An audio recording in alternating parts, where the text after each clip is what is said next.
По интервенцијата на докторите во градската болница 8 септември, здравствената состојба на Александр Јаневски Тошта е стабилизирана, потврди адвокатот Бојан Ваневски, кој смета дека неговиот клиент не треба да биде вратен во притвор во шутка со оваа здравствена состојба.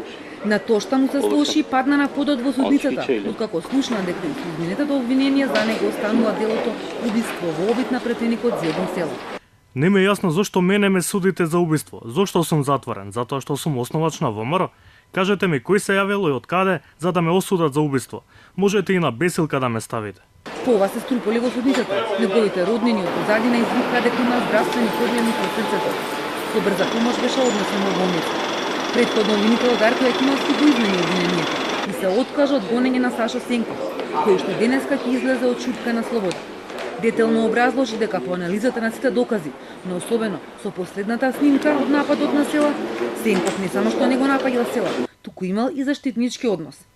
Сенков и неговите роднини уште во судница не го крие задоволството што излегува на слобода. Но за 7 месеци минати во притвор ќе бара отстата од државата, потврди неговиот адвокат. Сметам дека обвинителот донесе храбра и законита одлука што го повлече обвинението. Може би во текот на постапката и за другите обвинети ќе се докажат одредени ослободителни околности, тоа не би сакал да го коментирам во моментот. Единствено можам да кажам дека ние сме задоволни. Обвинетите Стојан Павлевски, кој беше во шутка, и Цео Ѓоргиевски во домашен притвор, ќе се бранат од слобода, но со мерки на предпазливост.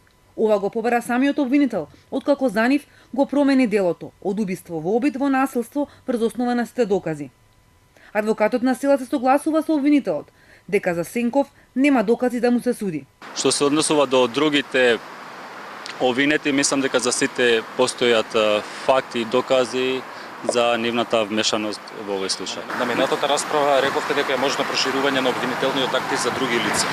Дополнително со обвинителот ќе се консултираме, пошто во новата објавена снимка има и лица кои што не било фатени со ова обвинение.